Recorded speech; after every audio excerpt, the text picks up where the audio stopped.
Hi, everybody.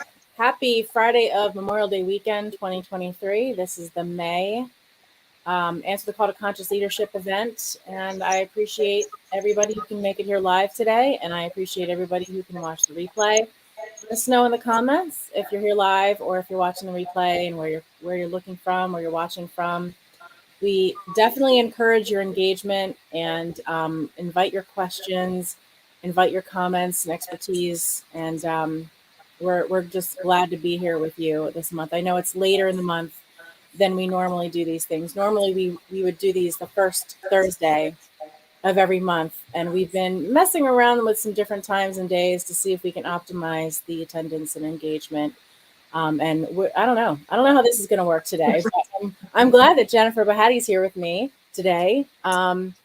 Just to give you a little bit of an introduction to the C3 community, if you're new, this is the C3 stands for the Corporate Consciousness Co-op. And what we are is a community of professionals on LinkedIn who are committed to co-creating a more conscious corporate landscape. There's all of these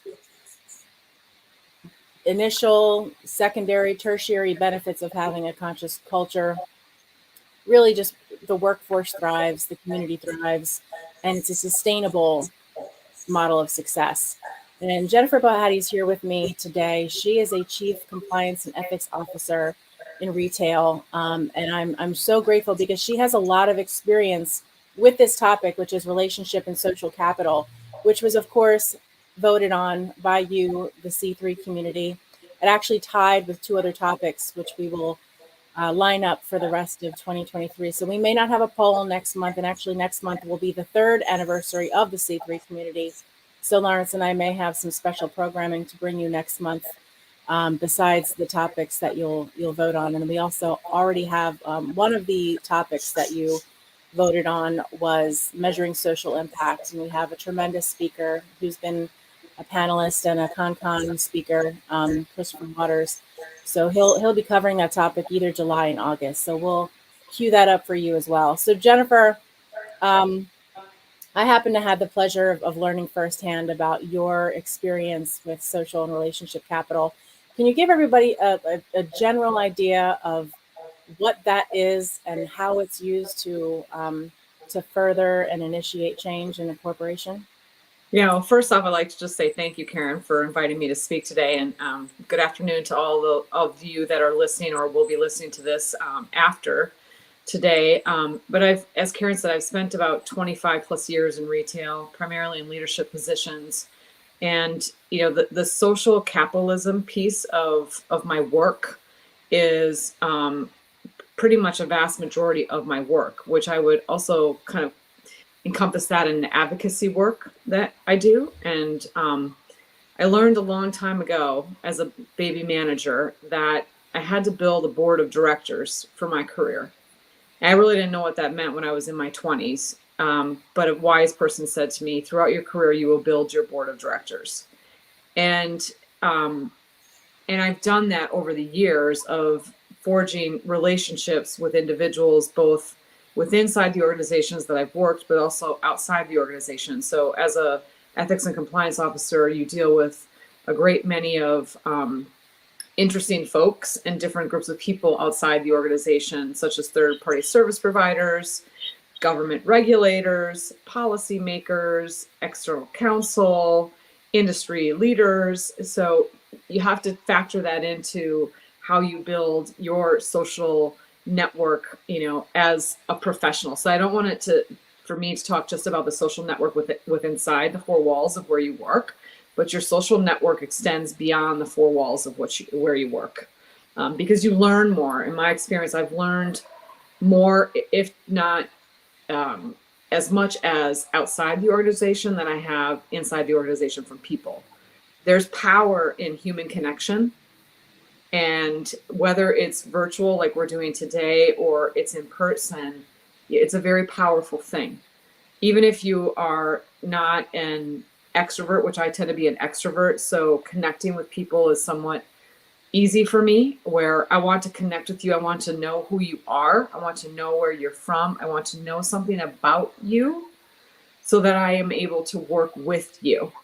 So the work is important, and that's why you're there, but it's also very important to learn about the individuals with who you work, both inside and outside the organization. So I know personal things about, policymakers and regulators that probably most people wouldn't necessarily know, but you need to extend yourself that way in order to build that social network, for you as a support network too, right? But your social network for your career. So hopefully that gives you a little idea of what it means to me. For other people, I try to, with teams that I lead, I encourage the people that work for me to forge their own relationships with people within inside the organization, that I'm not the only one. As the leader, it is not just me. The team is the one that does the work.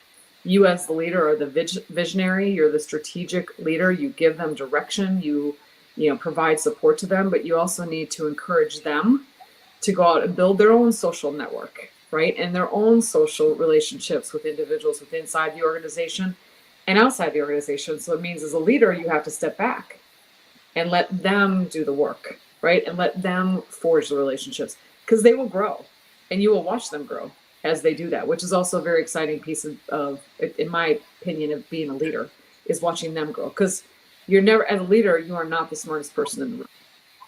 You surround yourself with smart, capable people that can actually do the job, and they're like little seeds, and you just water them, and you support them to grow and develop, to one day take your job.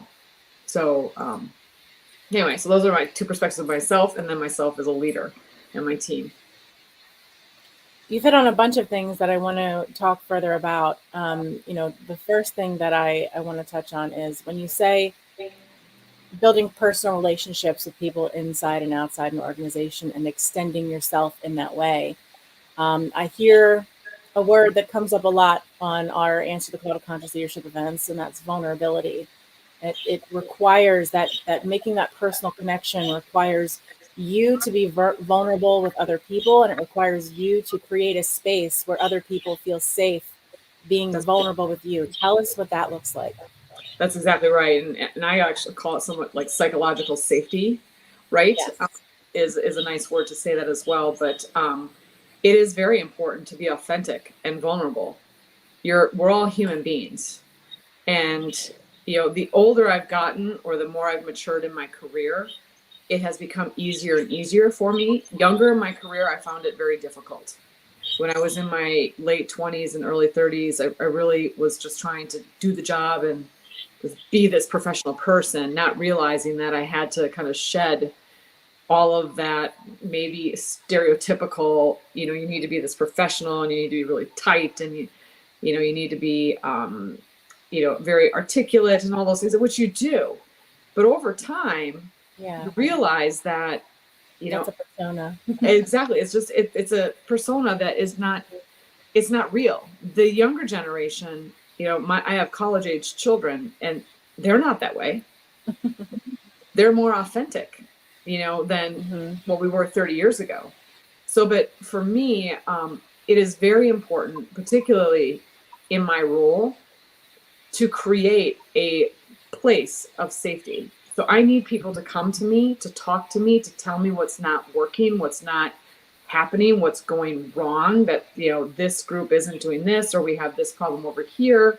Or, from a whistleblower standpoint, I need them to come forward to tell me. So it's important to me as a human being. It's who I am. So I'm vulnerable, where I will give a piece of myself as I'm communicating with those individuals, so that they feel and they know that they're safe, but also that they can trust me, because trust is another piece of it, right? And you want them to trust you, to come to you. And the only way that you can do that is by you being open and being vulnerable. And also, I'll just use this phrase, you have to say what you do and do what you say. So, which means that if you're going to create this environment of safety, psychological safety for somebody, and you say you can trust me, you have to, absolutely positively have to maintain that level of trust. You cannot break that. And that would be integrity, right? Correct. Integrity. Correct. And that speaks to your integrity. But it's really important. in today's world. It's It very, is very right? hard to find, it seems, in a lot of different companies. And it can be, right? Yeah. But it's once you do find it and you find somebody that you know that you can go to, that you can trust, that there's no judgment, because I'm going to be vulnerable, you're going to be vulnerable, and I'm not judging you for who you are, because who you are is who you are, right? I mean, we all have people on our teams or people that we work with that come from different backgrounds, right? They have different ethic backgrounds. They have different religious backgrounds. They have different points of view from where they've worked, and they all are important. So our jobs as leaders is to figure out how to make all that work. So one way to do that is by being vulnerable to everybody, right? And opening yourself up. And again, it's not an easy thing to do. It's taken me time, to grow into this, where I'm at today versus 15 years ago. And that actually very nicely ties into what the other thing that you said that I wanted to branch off of, because it also seems like, for myself anyway, earlier in my career, I was the youngest. I was the only girl in my family. I felt like I had to always prove that I wasn't naive, and that made me feel like I had to, speak above my level, or not falter, not fail, not make a mistake, right? And in doing that, like, I developed this persona that did become part of me, but it was really with time. And I think that this younger generation, what makes them different, I wonder if it was just, that they saw that the effort of trying to be this person was counterproductive. And that's really what it was. It was counterproductive. It did help me to, I was 27 when I started this business. So, coaching executives as a 27-year-old, I really felt like I had to, play the part of somebody who an executive would trust. And I don't know if it came with time, if it came with experience, if it came with greater maturity, greater emotional intelligence.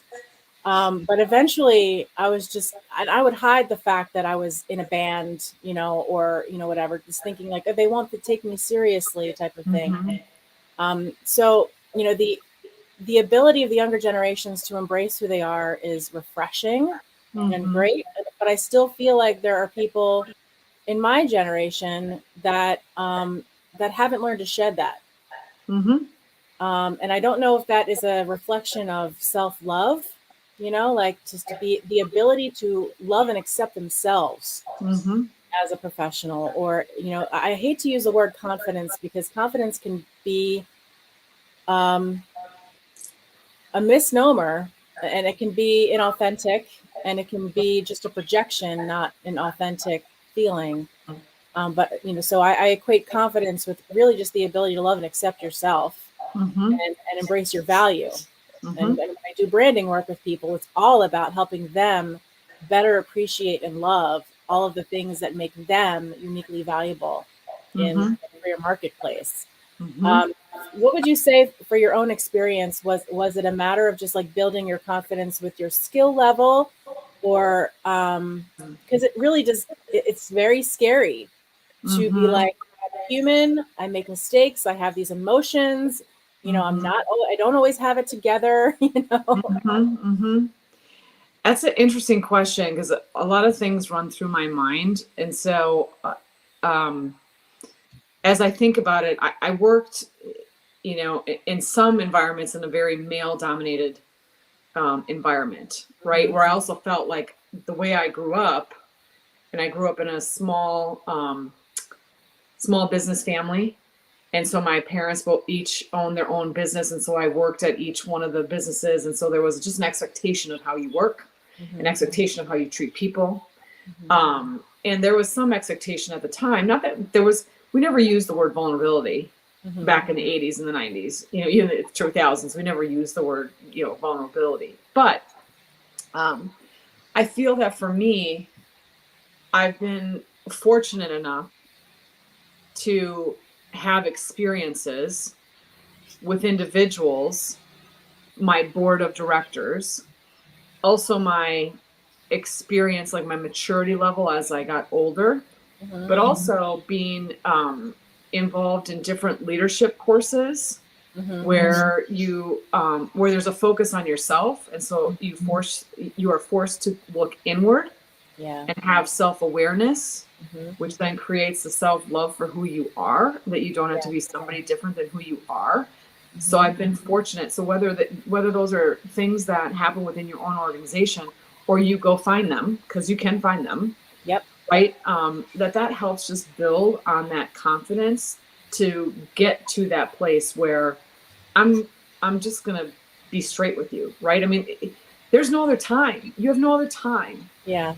Time is precious, right? And so, why not be who you are, and why not be somewhat vulnerable? And if the person on the other side doesn't respect that, then you don't want to be around that individual, Right. and you don't want to be in that space, right? But I do think it comes with time, experience, you devoting time to yourself and your own leadership skills and your own self, right? And that self-awareness.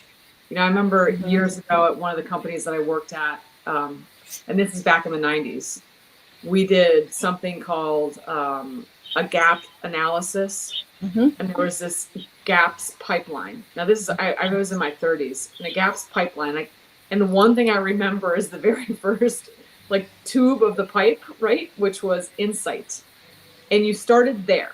If you don't have insight into yourself, you will never get throughout the stages of development for yourself, right? So that insight and that self-awareness is really critical. And I'm not saying that because I learned that when I was in my 30s, that I automatically became this person that was able to be vulnerable, or that I understood that my emotional EQ or my emotional quotient was so high. I did not realize that. It happened over time. Yeah. Time, experience, my board of directors, people that are supportive of who you are, listening, to different podcasts. There's certain people that I love to listen to, right? That also provide encouragement to you, whether regardless of your sex, it doesn't matter. Because we're all human beings, and we all struggle with the same thing, right? Yeah. And there's different stereotypes, right? But and I think it was just a series of things for me, and now that I'm where I'm at in my career, where I have maybe 15 years left to work, why am I going to spend my time trying to be somebody that I'm not? Yeah. And I think it took number one, experimenting. I remember a course that I did 2 years into my business. So I was around, not yet 30. And the reasons why I went there had a lot to do with, I thought, other people, right? And then I get there, and yeah, it's a lot of confronting yourself and learning about yourself. And the thing that blew my mind was that I learned that I'm judgmental, because my friends always considered me like the safe place to go to talk. And when I recognized, like, oh wait, I have judgments, I'm the awareness that I have judgments, and that my problem with other people being judgmental was really a reflection of my not being okay with being judgmental. And then coming to a place where I actually, like, the exercise was share with the people you're closest to what you've discovered about yourself. So I had to share with my friends. Wow. Who thought I was the safe place to go. That actually I had judgments too. Later on, it took years after that to realize that I should have also told them, like, but I'm aware of that, and it's something we naturally do. And since I'm aware of that, I can now consciously, call that out, identify it as a judgment, and distinguish it from fact, from story, from, the things that are real and the things that make me upset. But that was so scary. But what I learned is, and it did have some long-term ramifications. Like I did have a friend I remember who stopped telling me things, and you know, that was like the biggest cost. But in your mind, the fear of that happening is so much bigger than what happens when it actually happens. Yeah. And then how you repair that over time, how you reassure people over time.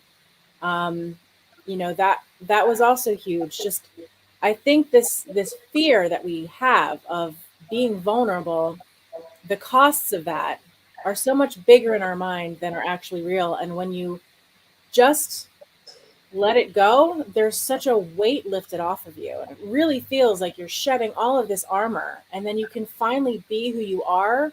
And if people aren't okay with that, then again, like you said, you know, then they're not people who are in your life anymore. But you find the people who are okay with who you are, and it Right. opens up greater access to love and accept yourself even more. Because you're like, I know, and I can admit that I'm not perfect, and there's this thing about me, you Right. know, that I've been able to recognize and work through, and you know, I can love and accept myself, and these people love and accept me as well. Right. And I think that you hit on something that it's somewhat of an unconscious bias, that we all have unconscious biases. Yeah. Right. But once you go through the exercise of understanding what those unconscious biases are, then you can, to your point, then you can actually deal with them. Right. Yeah. Hmm. And there's a quote I read a while ago that says, well, how somebody else thinks about you is none of your business. Right. And One of so my coaches said that. they What other really people think of you ain't none of your business. That's business, what right. Miss Lisa Nichols Right. says that. Yeah. Right. But we all know that we care about how other people think about us. Yeah. Right.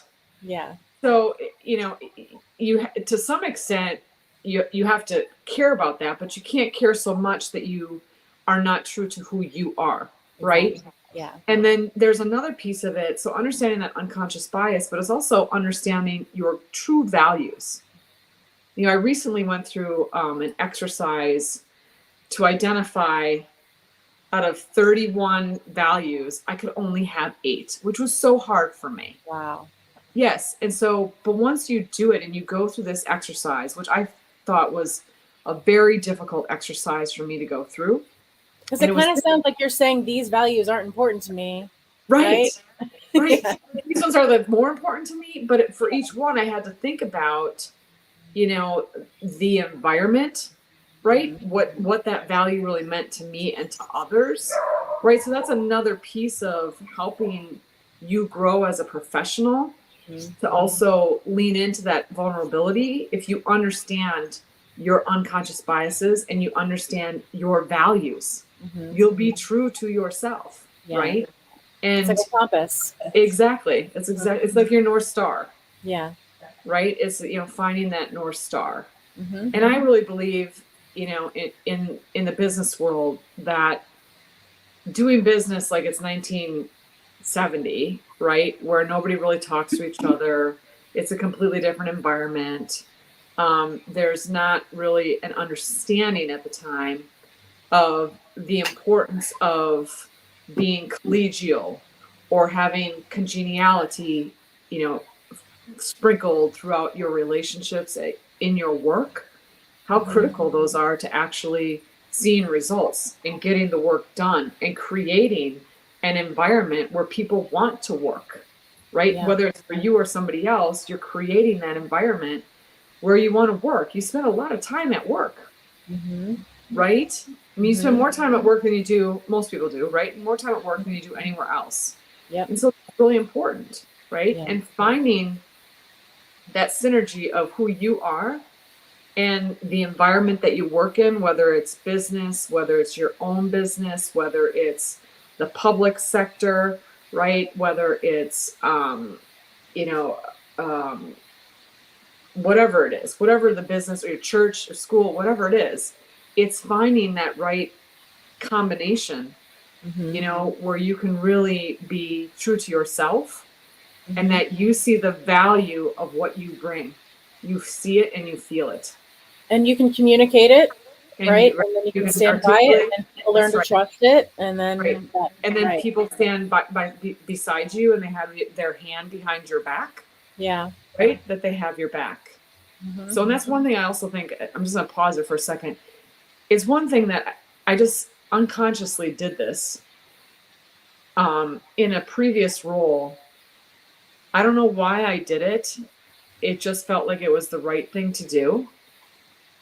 But I would, if one of my colleagues or one of my team members came to me and was having difficulty with something, I would always stand and put my hand on, like, just on the back side of their shoulder and say, don't worry, I have your back. Hmm. You know how powerful that is when you say to somebody, I have your back? And that you truly mean that you have that you have their back. Yeah, I think about all the clients that I've had who didn't have that ever. Yeah. Yeah. But it's real, but it all speaks to, having this, social network of where you can be vulnerable, because I was being vulnerable Hmm. by saying, I have your back. Yeah. I really have your back. I won't say it unless I mean it. Yeah. Right. Hmm. So, and you have to follow up with everything you say has to be followed up with action. Absolutely. That's so. Let's go Yes. there. Right. Yeah. What does the action look like? I mean, we can go from the hypothetical, which you've been before. Just entering a new business where now you're charged with, the responsibility of leading change and alignment within the organization. Tell us what that looks like as an onboarding employee versus a veteran employee. And then I'd love to talk about what that looks like for people in transition in a career campaign as well. Mm-hmm. I think that, from an onboarding standpoint, again, I said it earlier, you do what you say and you say what you do. Yeah. So if you have that mindset and you're true to that yourself, the action is if I say that I'm going to commit that I have something done by X, then you do it. Mm-hmm. If you can't get it done by that date, Mm-hmm. then you have the responsibility to say to the individual, I know that it's due that date, but I'm not going to be able to hit that date because of this. Mm-hmm. Right. And that's not necessarily onboarding, but onboarding, learning individuals in different departments and what they're responsible for Mm-hmm. and how you interact with them. The action is that whatever you take away from the conversation that you say you're going to do, Mm-hmm. then you must do it. Yeah. I mean, it really is action. In my opinion, is if you say you're going to do something, then you must do it. So so in building social capital, provide me with some examples of things that you would say to people that you're just becoming acquainted with. Like if you're new to an organization, what kind of actions can you promise that will help you to accelerate that rapport and relationship capital process? Well, I think there's a couple things. One, you have to be a very good active listener. So you have to practice active listening. A lot of times we think we're listening, but we're really not hearing what somebody says. So you have to practice that active listening. And you need to let individuals know that you hear them. You hear what it is that they're saying. And then you say to them, I'm here in my role in particular. I'm there to help. I'm not there to be an impediment because my job is to protect the company, the employees, the shareholders, the brand. So I have, kind of the whole circle, right? And so I need them to understand that I'm there to help them. So being an ally versus an adversary. Mm-hmm. I want to be a partner with you. Yeah. I need to be a partner with you. We need to be partners in order for us to achieve X, right? So really just practicing those types of conversations, but also then acting upon it. So meaning, let's just say hypothetically, in a new organization, somebody gives you an onboarding document that says you have 25 people that you have to meet with, Mm-hmm. right? And so of those 25 people, you figure out where they are, like what level they are, what level of authority they have, what their standing is in the organization. But you don't just meet with them once. They're there. Somebody's giving you that list of people for a reason. Yeah. So those list of people, you have to be committed to, again, creating the relationship and fostering that relationship. Some you're not going to have. Some you're going to try, and they're going to close the door on you, right? You're still going to keep trying, but they may close Some the door. will, some won't. So Right. what? Next. Right. Exactly. But you got to figure that out, right? But Yeah. my point is that, I would build and encourage people to really focus on building those relationships within the organization. And it doesn't mean you meet with them once. It doesn't mean that you meet with them once and then you meet with them again when there's a problem. It means that you have a relationship. To have a relationship, whether it's your husband, your spouse, your children, whatever, you are constantly communicating, right? Okay. And so there's power in that. So does that look like actually like putting these people on your calendar? Yes, I put them on my calendar so that there would be like a monthly reoccurring event where even if you touch base for 30 minutes, you're touching base for 30 minutes. And even if you talk 10 minutes about work and 20 minutes about each other, that's fine because you're still building the relationship, right? And you will find over time, once you've established that when something happens and you need people, it's like, boom, right? They all just will come to the table. They'll all want to help. They'll all want to pitch it, and they'll all want to drive whatever change it is that you need to drive. But yes, what it looks like in the work environment is it's on your calendar. It's not just, hey, I'll swing by and see Karen when I see her if I walk by her desk. It's, no, I'm going to make an effort to get Karen on my calendar. And I might even say to her, I might even reach out to you and say, hey, Karen, really loved our conversation. Great meeting you. Understand how our worlds are going to connect as, I continue to grow and evolve here in the organization. I'd really like to have, ongoing statuses or touch bases with you. Would you be open to that? And so I don't just do it. I want to make sure that I'm extending, the invitation to the individual, right? And again, being somewhat vulnerable to say, there's something there that I know that you and I are going to connect on, and you and I are going to need each other. So I may put myself out there more than you, right? But putting myself out there to ask you for you to commit to me is part of the equation, right? Yeah. So, and like I said, most of the time it works. I don't want to give people the impression that it's a 50-50 thing. Most of the time it works. Yeah. That's a good point because, when I work with clients who have kind of fallen off the networking wagon, and they're in the midst of just working, one thing that is clear is that they have a disbelief that people are going to act on their behalf because they haven't been acting on other people's behalves either.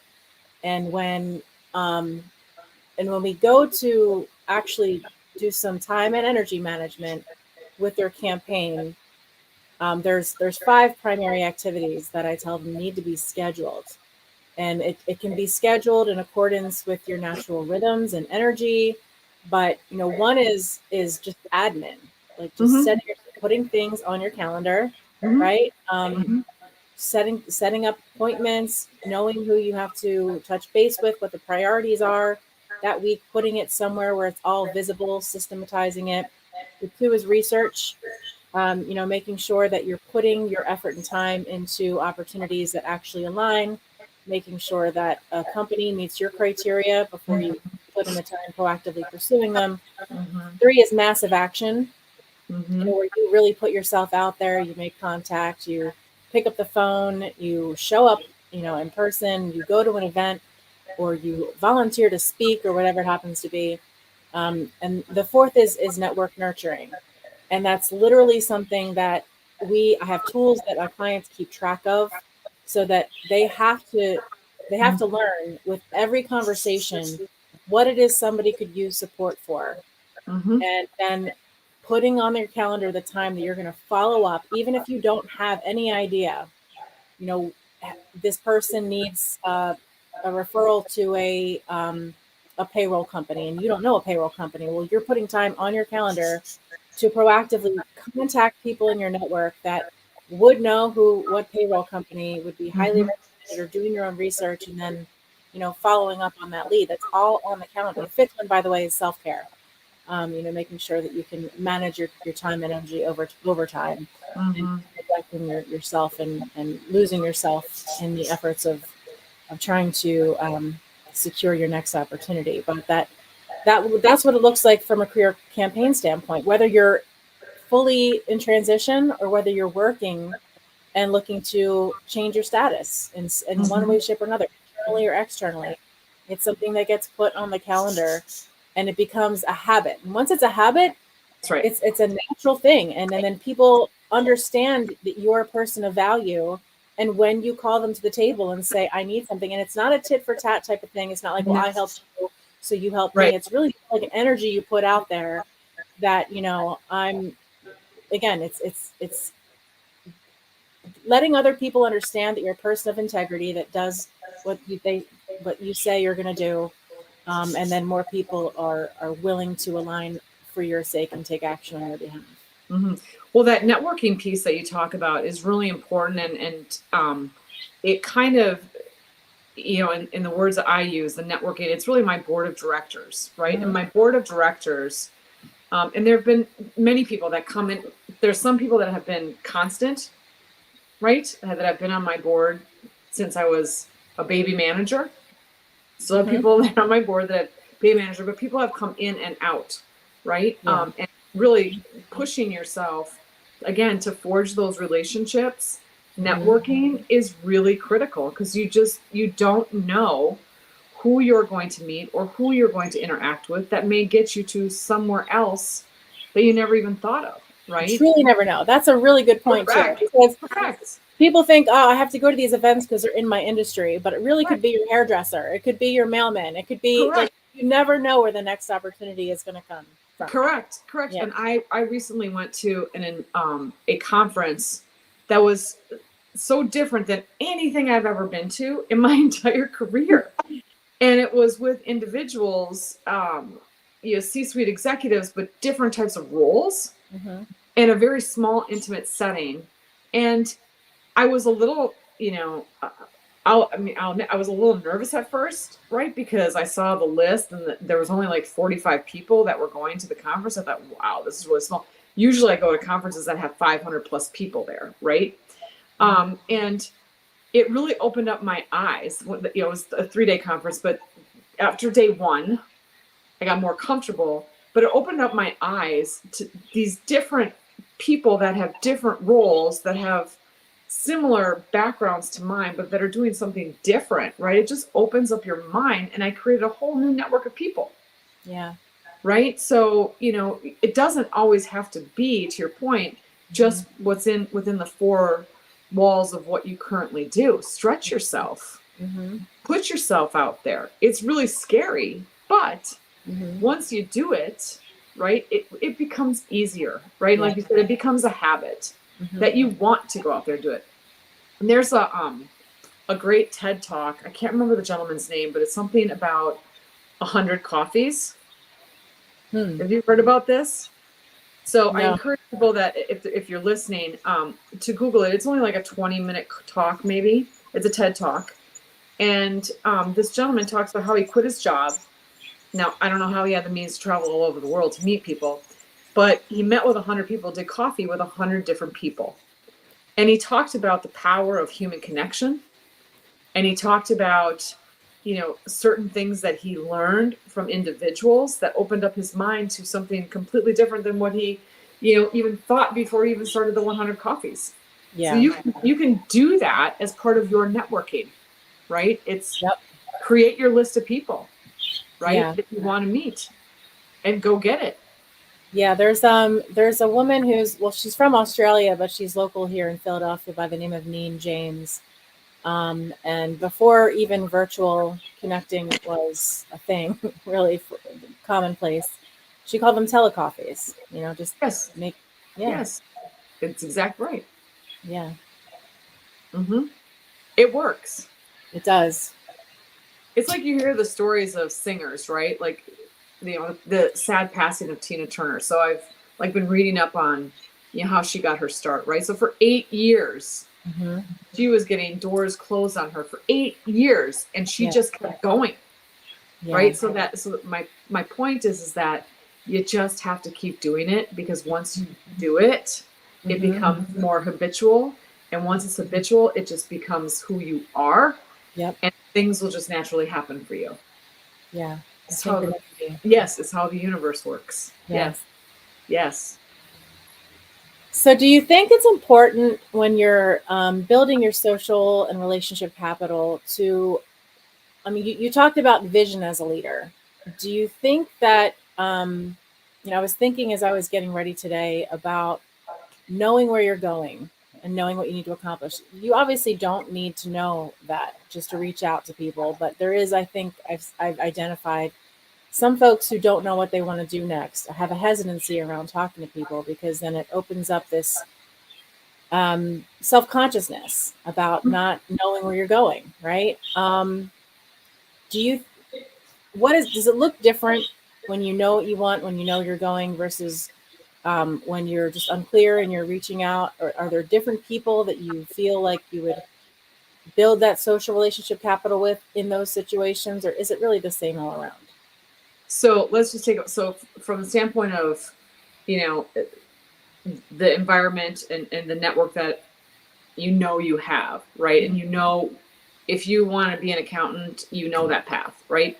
Mm-hmm. If you are in transition, the people that you would be reaching out to, I think, are some of the same people that you have as your network. Mm-hmm. It's okay to say to somebody in your network, I've been doing this for 20 years, Mm-hmm. and I'm not quite sure if this is what I want to do for the next 20 years, right? Or 10 years or 15 years, whatever it is. What do Mm-hmm. you think? When you think of me, what do Mm-hmm. you see are my strengths? What do you see are my opportunities?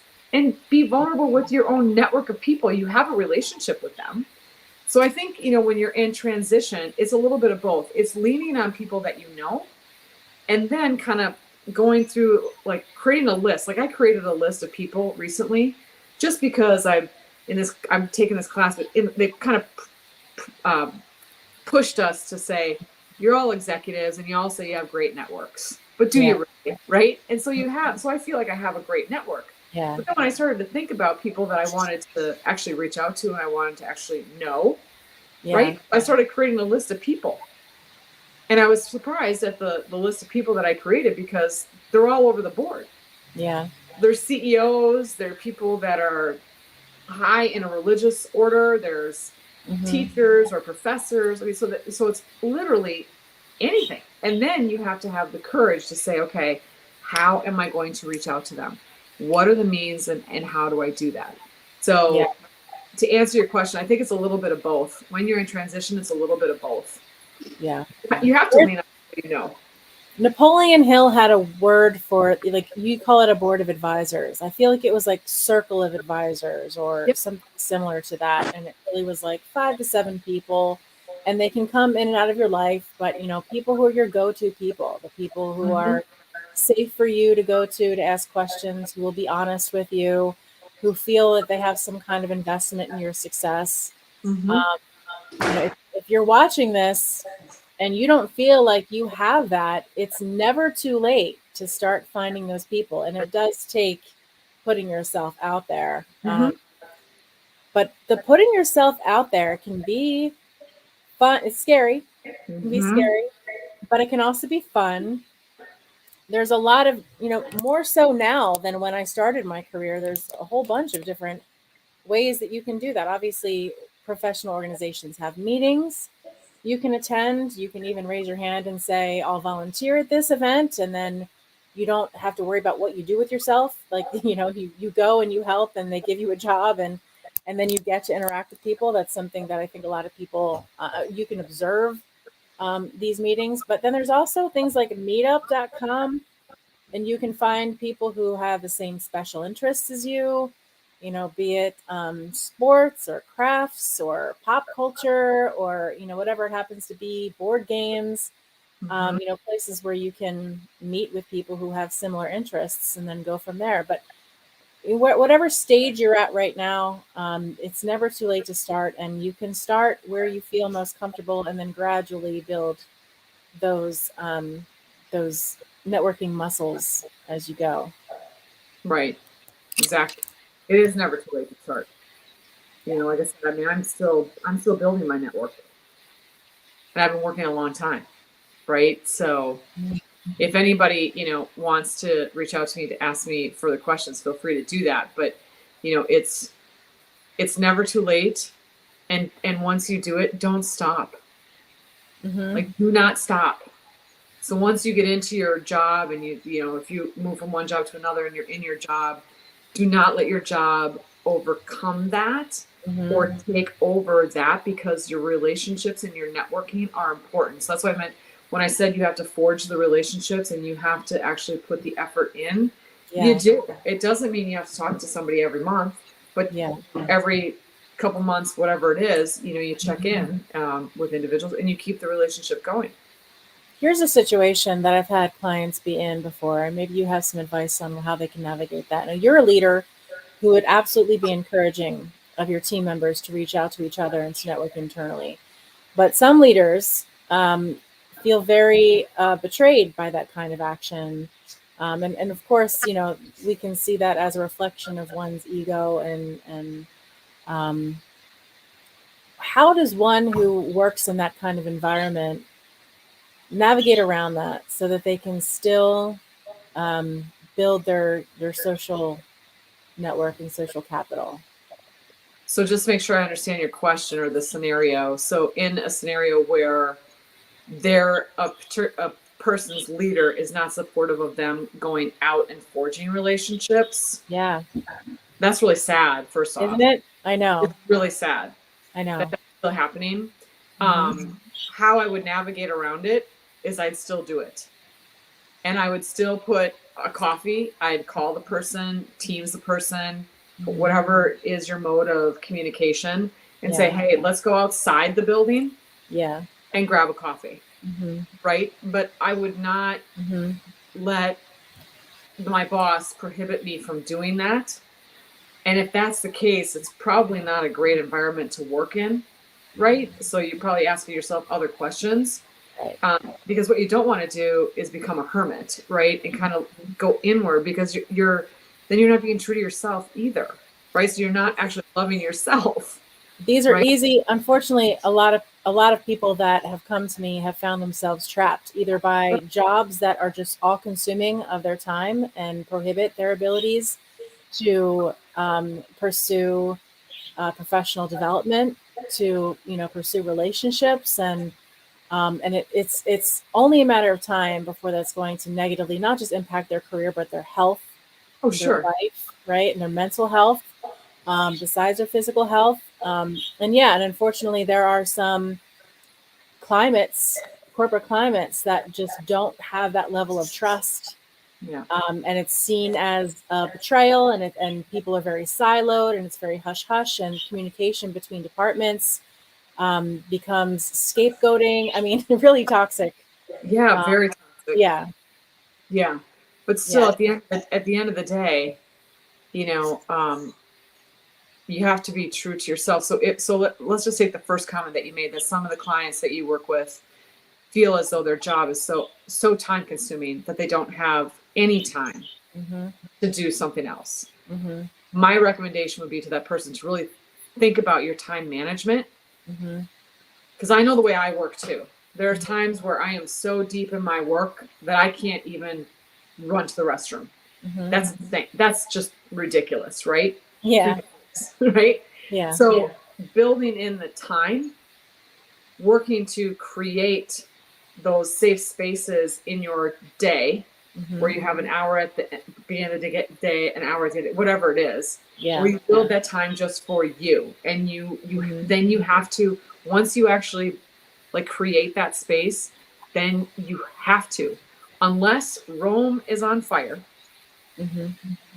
you have to then be true to that time, which is time for yourself. You have to have time to think. Yeah. And part of thinking is, you know, having your relationship with somebody who you trust and you have a relationship with outside the office or inside the office, Yeah. right? So somehow I would encourage people to try to figure out how to manage the time that you do spend at work so Yeah. that you have time to spend on yourself. Because to your point, you will get eaten alive. You will. Yeah. And that's not a healthy environment. It's not. And the really sad part is that, you know, the company is consuming, you know, all this person is. Right. And and to your point, conscious leadership requires time for reflection, as you were Right. just hinting at. You need not just time to think, but if you're so stuck in the doing of your job, then you're not thinking about the bigger picture of your life. You know, you don't have an ability to pull yourself out and gain perspective on why you're really doing it. And that time, if you have a company that offers you vacation time but never allows you to take it, like big Right. red flags. Right. Yeah, there's so many risks associated with that, and thankfully we're moving in some better directions. I've seen some satisfaction polls more recently that finally the needle is starting to move a little bit in the ways of satisfaction. But you know, obviously it's still way low, especially Right. compared to other countries and other corporate cultures. Right. Yeah, but it's just something that I see too often. And to your point, also, if you carve out that time, say you use that time to go to the gym because it's you know a mind and a physical release. Also, make sure that you can incorporate that. Really, you can invite people to work out with you. You know, Correct. invite people to hike with you, invite people to go to the gym with you, to do a class with you. You know, try to double up that time and be as dual purpose about that time as possible. Right. I mean, listen, all of us have a million things going on in our lives, right? So many of us, if not all of us, are mothers or fathers, brothers, sisters, daughters, sons, whatever it is that you're active in your church, active in your children's school, whatever it is. You have so many things going on in your life. It's Mhm. super easy to let that take over and like basically it's just like a big cloud that's over you for a period of time when you're raising kids too, because you're hyper focused on your job and Yeah. you're hyper focused on your children. You just can't forget about yourself. Because if you are not mentally, spiritually, and physically healthy Mhm. yourself, Yeah. you won't be anything to anybody else. Right. And Agreed. so, Yep. you know, being conscientious about that in your life, particularly in your work life, Mhm. you know, are you really the best that you can be? Ask yourself, are you the best that you can be? Do you think you could do better? If you could do better, what are those areas that you'd like to do better in? And then Yeah. carve out the time to do it. But ask yourself the question to have that self-reflection. Whether you go Mhm. for a walk at lunch, whether your drive home from work, if you work Yeah. virtually, carving out some time to just have that time of reflection, it's so critical. The older you get, the more mature you get, Mhm. you know, in your career, it becomes critical Yeah. because you realize that you just don't have that much time left to work, Mhm. right? When you're in your 30s and your 40s, you're like this. Yeah. Slow it down. I mean, like I said, I have two college age kids, and they both say, I don't ever want to work like you. Now, I'm not saying that because they're lazy, but they have a different mindset of how they're going to work and the types of people that they're going to be in their work environment, Mhm. right? I won't let somebody tell me this. I won't let somebody talk to me this way. If that's the way that person's going to be, then I won't be working for that person. So my Yeah. children are already figuring that out, you know, at a very early age. And Yeah. thank goodness, right? So for the younger generation that's coming up, Mhm. you know, the needle will have hopefully moved. I think it's moving a little bit like to maybe the first or second half of the first song on the record. Yeah. By the time, you know, our children are, you know, been working in the workforce for 20 years, Mhm. then they would have gone through the whole record, right? That they're getting to a much different place. Yeah. It's also about kindness. Being a conscientious leader is also about kindness. Definitely. So kindness to yourself and kindness to those around you. Yeah. And it's not the stereotype have to be tough. You can be tough and fair and kind at the same time. Well, I love that what and Brene Brown comes up a lot, but I feel like she's done such a service to corporate cultures to call out that being vulnerable and authentic takes courage, and Yes. that courage shows strength. And we have a different idea now about what strength and leadership actually is, and even Correct. better, how much more effective it can be than the old ideas of authoritarian strength. Yes. Exactly. Yeah. That's exactly right. I've loved this conversation. I And I would love to continue it at another time as well. And love other people to join this conversation as well. So if you're here watching the replay, leave us a note. And if you want to reach out to Jennifer Bohatti, how would you recommend people reach out to you? They can reach out to me on LinkedIn. I'm on LinkedIn, so you can reach out to me there, and my contact information is there. So it's probably the best way to reach me, and then we can connect with each other as well. So and build on our networks. So I'm open to anybody. I think I'm pretty easy to talk to, for the most part. I'd say so. Yes. I can testify So to that. Yes. yeah. Well, thank you. But yes, I mean, I'd love to continue the conversation. I'm very passionate about this myself as a leader. And as a C-suite executive, I'm familiar with the different types of leadership styles. And the conscious leadership style is, not something you normally see in all corporate environments, right? And so I think that's changing, but I'm very passionate about it as well. I'm passionate for those that are up and coming in their career to have the courage to lead that way. Yeah. And if you're not in the C3 community, by the way, and you feel like we do about making sure that there is more conscious leadership in more places in corporate America, then please join the C3 community. That I have the link right there underneath my name, and co-create with us. That's what we're all about, doing events like this. And then Lawrence and I are going to convene next month, kind of do some half-year planning. I know we're going to have some greater opportunities for the C3 community to engage in even more effective accelerated co-creation. Some really great ideas that we'd love to have you involved with. So join C3, introduce yourself, hop on one of these, be a panelist, tell us what conscious leadership tenets that you have executed and found success with. We're here to make sure that your success secrets in conscious leadership don't stay a secret, so that more people can adopt these conscious leadership practices, and we can effectuate better, more accelerated change, and have more leaders like Jennifer in more organizations. Thanks so much for spending this time with me today. Thank you, Karen. Thank you for inviting me. I really appreciate it. Really loved the conversation. So it's my pleasure. And as usual, I'll be sending out a summary next week. And if you want access to the replay, that'll be in the C3 community. So if you want to share this, replay it, then get yourself in and invite every conscious leader that you have had a conversation with, where you both agree that leadership is in the middle of a reinvention that needs some acceleration. That's what we're here to do. So until next month, thank you everybody for being here, and thank you to Jennifer Bohatti. And I hope you all connect with her and bring her into to your career board of advisors. Thank you, Karen. Have a great holiday weekend, everybody. Have a great holiday. Okay. Thank you. Bye-bye. Bye.